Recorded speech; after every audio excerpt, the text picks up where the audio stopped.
الحمد لله الذي أنعم علينا بإنزال الكتاب على النبي الأمين وفضلنا على كثير من العالمين وبعث رسوله المصطفى الذي أرشدنا بالهداية إلى دائم الدين المتين ودعانا إلى الإسلام ما كنا من قبل لفي ضلال مبين لك الحمد يا ربنا لك الحمد وأكمله ثناء وأشمله لا أخفي ثناء عليك أنت كما أثنيت على نفسك وأنت سبحانك غني عن العالمين.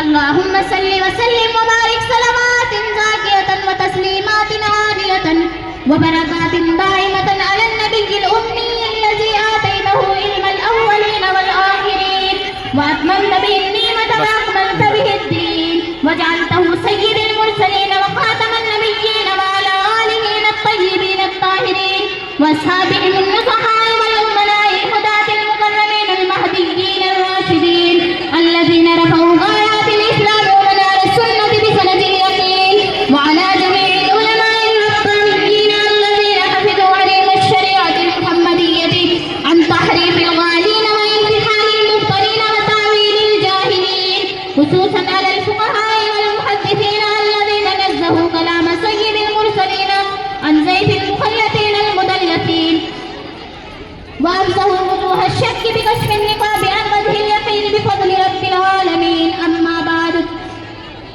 فإن أصدق الحديث كتاب الله تعالى وأحسن الهدي هدي سيدنا محمد صلى الله عليه وسلم وخير الأمور عوادمها وشر الأمور محدثاتها وكل محدثة بدعة وكل بدعة ضلالة وكل ضلالة في النار. قال حدثنا شيخ الأجل المفتي عبد الصمد حفظه الله تعالى ورعاه في الدارين رئيس المدرسة وشيخ الحديث بها.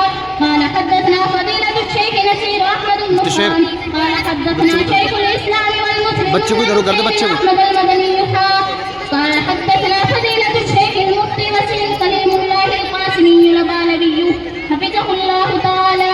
قال حدثنا المحدث الجليل فريد الدين القاسمي قال حدثنا رئيس المتكلمين محمد سالم القاسمي قال حدثنا شيخ الإسلام والمسلمين حسين أحمد المدني قال حدثنا شيخ الهند محمود حسن الدوبندي قال حدثنا الإمام الرباني حجة الإسلام محمد قاسم النانوتبي قال أخبرنا الشيخ عبد الغني المجددي الدهلوي ثم المدني قال أخبرنا الشيخ أبو سليمان إسحاق الدهلوي ثم المكي قال أخبرنا الشيخ عبد العزيز الدهلوي قال أخبرنا مسند الهند ولي الله أحمد بن عبد الرحيم الدهلوي قال أخبرنا أبو طاهر الكردي ثم المدني قال أخبرنا الشيخ إبراهيم الكردي قال أخبرنا الشيخ أحمد القشاشي المالكي ثم الشافعي قال أخبرنا أبو المواهب أحمد بن عبد القدوس الشناوي قال أخبرنا شمس الدين محمد بن الرملي عن شيخ الإسلام زين الدين زكريا بن محمد الأنصاري قال قرأت على الشيخ الإمام الحافظ أبي الفضل شهاب الدين أحمد بن علي بن حجر الأسقلاني عن الشيخ إبراهيم بن أحمد التنوخي عن الشيخ أبي العباس أحمد بن أبي طالب الحجاري عن الشيخ أبي علي بن حسين بن المبارك الزبيدي الحنفي عن الشيخ أبي الوقت عبد الأول بن عيسى الحربي عن الشيخ أبي الحسن عبد الرحمن بن محمد بن مظفر بن محمد الداودي عن الشيخ أبي محمد عبد الله بن أحمد السرخسي عن الشيخ أبي عبد الله محمد بن يوسف الفربري عن الشيخ الإمام الهمام الحافظ الحجة أمير المؤمنين في الحديث أبي عبد الله محمد بن إسماعيل بن إبراهيم بن المغيرة بن البردزبة الجوفي اليماني البخاري رحمه الله تعالى. نفعنا الله تعالى بعلومكم وعلوم هؤلاء العلماء الربانيين آمين يا رب العالمين. أنه قال باب قول الله ونذر الموازين القسط ليوم القيامة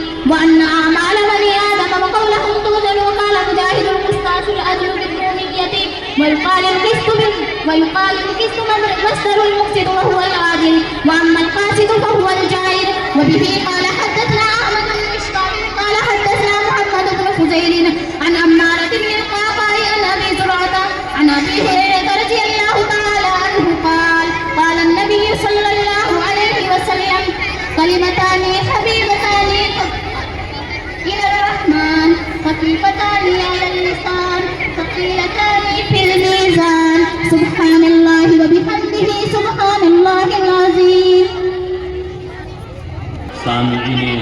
کرام و سامعات کرام اور اس مدرسے کی ہونہار متعلمات اور فاضلات اور معلمات، یہ اللہ رب العزت کا آج ایک بہت ہی بڑا فضل و کرم ہوا کہ اس نے آج سب سے قرآن کریم کے بعد سب سے مفضل اور مقدس اور معتبر ترین کتاب صحیح البخاری کو مکمل کرنے کا یہ حسین موقع عطا کیا۔ حضرات طالب اعزام، یہ اللہ رب العزت کا کرم ہے اور آپ حضرات نے آج بخاری شریف کو مکمل کر دیا، اور یہ آپ حضرات کے سامنے بخاری شریف کی آخری جو حدیث ہے اس کو پڑھا گیا ہے، آپ نے اس کو غور سے سنا۔ امام بخاری کی اس کتاب کو امت مسلمہ نے قرآن کریم کے بعد سب سے افضل اور سب سے مقدس ترین سمجھا، اور امام بخاری علیہ الرحمہ بچپن سے یتیم ہو گئے تھے۔ جب وہ اپنی ماں کے پیٹ میں تھے تبھی ان کے سر سے ان کے والد محترم کا سایہ اٹھ گیا۔ ان کی پرورش ان کی والدہ محترمہ نے کی، اور ایک مزید یہ عارضہ پیش آیا، یہ ابتلا ہوا کہ بچپن میں ہی ان کی بینائی چلی گئی۔ ان کی والدہ محترمہ دعا کرتی تھی اللہ سے، سجدوں میں رو رو کر گریہ وزاری کرتی تھی کہ ربا میرے بیٹے محمد کی بینائی واپس کر۔ ایک دن وہ اسی طرح دعا کرتے ہوئے ان کی آنکھ لگ گئی، وہ سو گئی بحالت سجدہ، تو لکھا ہے کہ ان کی والدہ محترمہ کے خواب میں جناب حضرت ابراہیم خلیل اللہ علیہ السلام تشریف لائے، اور انہوں نے کہا کہ جاؤ تمہارے بیٹے کی بینائی واپس آ گئی۔ چنانچہ وہ صبح اٹھی، ان کی آنکھ کھلی تو دیکھا ان کا بیٹا محمد، جس کو ہم امام بخاری کہتے ہیں، اس کی بینائی واپس آ گئی۔ تو اللہ نے یہ فضل کیا، یہ کرم کیا، چونکہ اللہ رب العزت کو امام بخاری سے ایک بہت بڑا کام لینا تھا، اس لیے امام بخاری کو اللہ نے بینائی بھی واپس کی۔ اس کے بعد 10 سال کی عمر میں امام بخاری نے اپنی والدہ محترمہ اور اپنے بڑے بھائی احمد کے ساتھ حج کا ارادہ کیا۔ حرمین شریفین میں جا کر کے حج پورا کیا، اور حج پورا ہونے کے بعد ان کی والدہ اور ان کے بڑے بھائی تو وطن واپس آ گئے، اور انہوں نے وہیں پر مدینہ منورہ اور مکہ المکرمہ میں رہ کر کے علم حدیث کو حاصل کرنا شروع کیا، اور اس طرح علماء عرب سے، عراق سے، بصرہ سے، کوفہ سے، شام سے، مصر سے، اور جہاں سے بھی ان کو پتا چلا وہاں سے انہوں نے حدیث کو جا کر کے سفر کیا اور حدیث کو حاصل کیا۔ یہاں تک لکھا ہے کہ ایک حدیث کے لیے انہوں نے ایک مہینے کا لمبا سفر کیا ہے، پیدل ایک لمبے کا سفر کیا 1 مہینے کا، اور وہ حدیث اس استاد سے سنی اور واپس آ گئی۔ اس طرح امام بخاری کو لکھا ہے کہ تقریباً 10 لاکھ حدیثیں ان کو سند کے ساتھ دیا۔ امام بخاری علیہ رحمہ کو اللہ نے اسی کام کے لیے پیدا کیا تھا، تو لکھا ہے کہ بخاری شریف کو لکھنے کی وجہ یہ بنی کہ ایک دن وہ سبق پڑھا رہے تھے، یا ایک دن وہ اپنے استاد اسحاق بن راہوے کی مجلس میں موجود تھے، وہاں پر کسی نے کھڑے ہو کر کے کہا کہ تم میں سے کوئی ہے جو صحیح حدیثوں کو جمع کر دے؟ حدیثیں بہت زیادہ ہو گئی، ان کی سندیں خلط ہو گئی، تو کوئی ہے جو صحیح حدیثوں کو ایک جگہ اکٹھا کر دے؟ امام بخاری علیہ رحمہ نے وہیں پر یہ عزم کیا اور یہ ٹھان لیا کہ اس کام کو، اس فرض منصبی کو میں پورا کروں،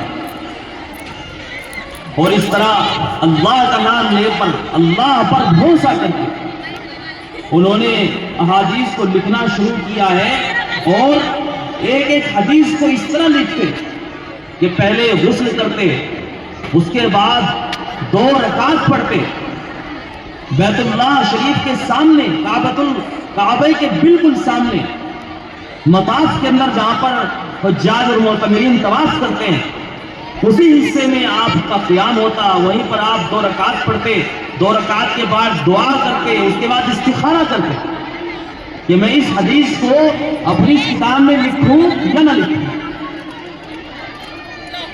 اس کے بعد جب شرعی صدا ہوتا ان کے استخارے میں یہ بات آتی کہ میں اس حدیث کو اپنی کتاب میں لکھ دوں تو اس حدیث کو اپنی اس کتاب میں لکھ دیا کرتا۔ اس طرح پورے 16 سال کے اندر امام بخاری نے اس صحیح البخاری کو لکھا ہے، اور اس میں 10 لاکھ حدیثوں میں سے 10 لاکھ حدیثوں میں سے صحیح سندوں کے ساتھ کل 9082 روایتیں ہیں، کل 9082 روایتیں ہیں جو امام بخاری نے اس کتاب کے اندر لکھی ہیں، جن میں سے 33 ثلاثیات یعنی 33 وہ روایتیں ہیں کہ آپ کے اور اللہ کے نبی علیہ الصلوۃ والسلام کے درمیان صرف 3 راوی، 33 روایتیں ہیں۔ امام بخاری رحمہ کی اسی خلوص، اسی الہیت اور اسی علم کو اللہ نے قبول کیا اور بخاری شریف کو وہ مقبولیت عطا کی ہے کہ روئے زمین پر قرآن کریم کے بعد اہل اسلام کے نزدیک اس سے معتبر، اس سے مستند، اس سے اصح ترین کتاب نہیں ہے۔ اسی لیے اس کتاب کی برکتیں حاصل کی جاتی ہیں، اس کتاب کو پڑھ کے بڑی بڑی جنگوں میں فتح حاصل ہوئی۔ امام بخاری کی پیدائش 13 شوال سن 194 ہجری کے اندر امام بخاری پیدا ہوئے ہیں بخارا شہر کے اندر، اور عید الفطر کی رات میں یکم شوال المکرم سن 256 ہجری میں آپ کی وفات ہوئی۔ اس طرح اگر دیکھا جائے تو 12 دن کم 62 سال کی عمر امام بخاری کی ہوئی، تو 62 سال کی مختصر عمر کے اندر اللہ رب العزت نے ان سے وہ کام لیا کہ رہتی دنیا تک ان کا ایک احسان ہے۔ سب سے پہلی روایت امام بخاری نے انما الاعمال بالنیات بتائی، اور آخری روایت بتائی کتاب التوحید۔ بیچ میں اعمال کو ذکر کیا، نماز کو ذکر کیا، روزے کو ذکر کیا، حج کو ذکر کیا، زکوٰۃ کو ذکر کیا، جہاد کو ذکر کیا، سب سے آخر میں کتاب التوحید کو لائی۔ تو اس میں یہ اشارہ کیا ہے، یہ بتایا ہے کہ دیکھو اعمال میں اصل نیت ہے، اگر نیت صحیح ہوگی تو آپ کے عمل کا اللہ کے ہاں وزن بنے گا۔ آپ نے حج کیا اور نیت صحیح نہیں ہے تو اللہ کے ہاں اس کی کوئی حیثیت نہیں ہے۔ آپ نے ہزاروں کروڑ روپے خرچ کر دیے، مسجدیں بنوا دی، غریب یتیموں کا بڑا انتظام کر دیا، لیکن آپ کی نیت خراب ہے تو اللہ کے یہاں اس خرچ کرنے کی اس پیسے کی کوئی ویلو نہیں ہے۔ اور آپ نے بڑے سے بڑا کام کیا، آپ نے حج کیا، آپ نے جہاد کیا، آپ نے تہجد ادا کی، آپ نے ہزاروں نوافل پڑھے، صدقات کیے، خیرات کیے، لیکن آخر میں اگر توحید نہیں رہی، دنیا سے رحلت کے وقت، آخری وقت میں، آپ کے انتقال کے وقت، ملک الموت کے آنے کے وقت اگر ہاتھ سے توحید کا دامن نکل گیا تو تمہاری ساری محنتیں بیکار ہیں، سارے اعمال بیکار ہیں۔ جو تم نے خرچ کیا، جو تم نے روزے رکھے، جو تم نے جہاد کیا، جو تم نے خون بہایا، جو تم نے پیسہ خرچ کیا، جان خرچ کی، وہ سب بیکار ہے اگر توحید کا دامن آخری وقت میں ہاتھ سے چھوٹ گیا۔ اسی لیے عزیزان گرامی اور عزیزات گرامی قدر، امام بخاری علیہ رحمہ نے اس حدیث سے یہی سکھایا ہے کہ دیکھو توحید کا دامن ہر وقت آپ کے ہاتھ میں رہنا چاہیے۔